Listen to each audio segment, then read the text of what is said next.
Greetings. Excuse me. Truth will rise. Back.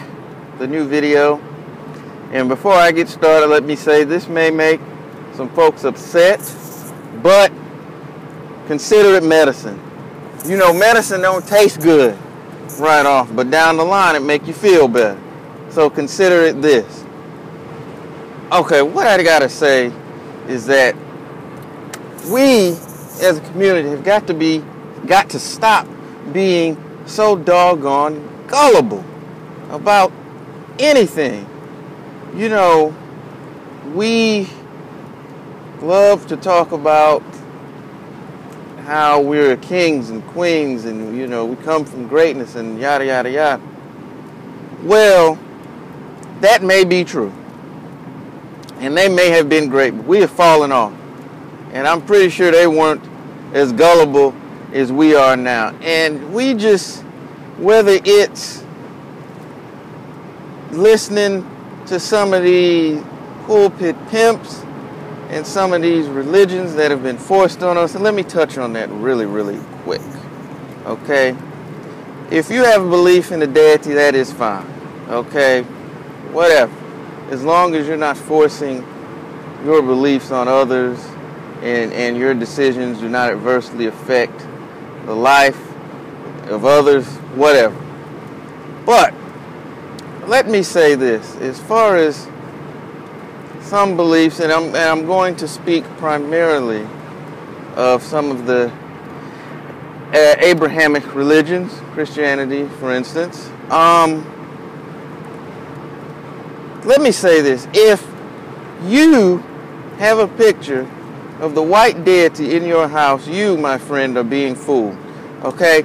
Because in nearly every other tradition, culture, society, when they have a deity in which they have anthropomorphized said deity, the deity nearly always looks like them.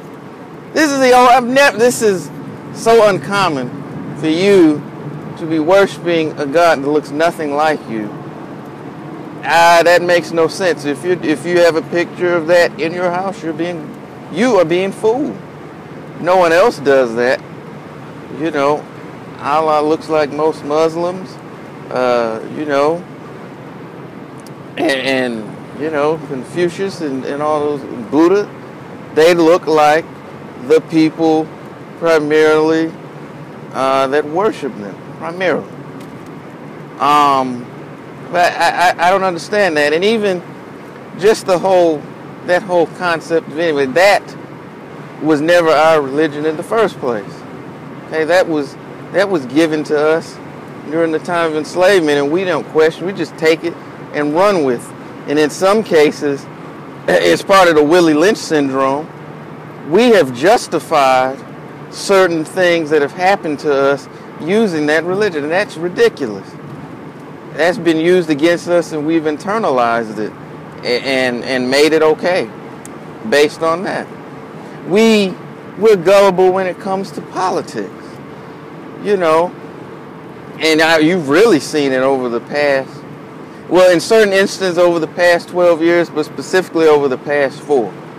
You know, they would say something as disrespectful as Bill Clinton is the first black president. Why?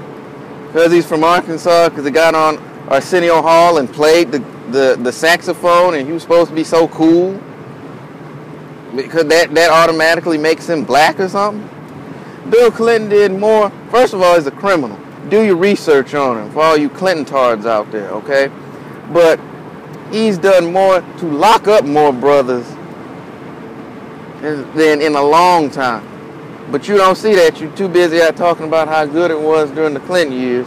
You don't understand politics or monetary policy to understand why you thought that was the case, which it was not. You see it with the current president, being some of us have almost deified this guy to the point where you can't say anything. And I'm not even talking about personal attacks, because I discussed that on another video. You know, the whole racism tip that was coming down, and I'm not cool with that. That's not what I'm talking about. So for those of you Obama-tards trying to say that, get that up out your mind right now. What I'm saying is that people like myself who discuss legitimate political and policy flaws, as I did with Obamacare, as I did when he was big on the troubled assets relief program of the TARP, on certain other things. And you know, people, we just talked about people like myself like dogs, and we didn't. It wasn't intellectual. It wasn't a political.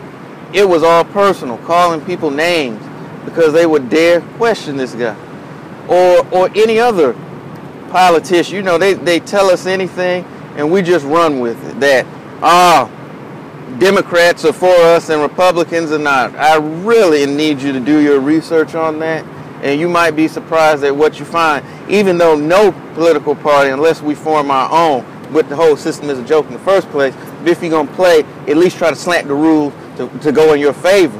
Until you do that, then I don't want to hear it. Okay, all this talk about what party's for us. Newsflash, neither one is. Get that through your heads. You know, we can't get anywhere because somebody tell us something and we just run with it.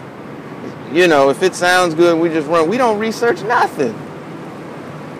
You know, we'll sit up here and talk about just some of the foolishness, entertainment news. We know all about that. But we can't discuss issues in our community with any sort of, with any sort of intellectual sound process. It just seeps into emotionalism because I would say most of our beliefs, political, religious, whatever, are so, one, shallow, and we don't even know why we believe them, so that when someone asks a question that kind of questions it or makes you do a little introspect on your beliefs, you take it as a personal attack and you get angry.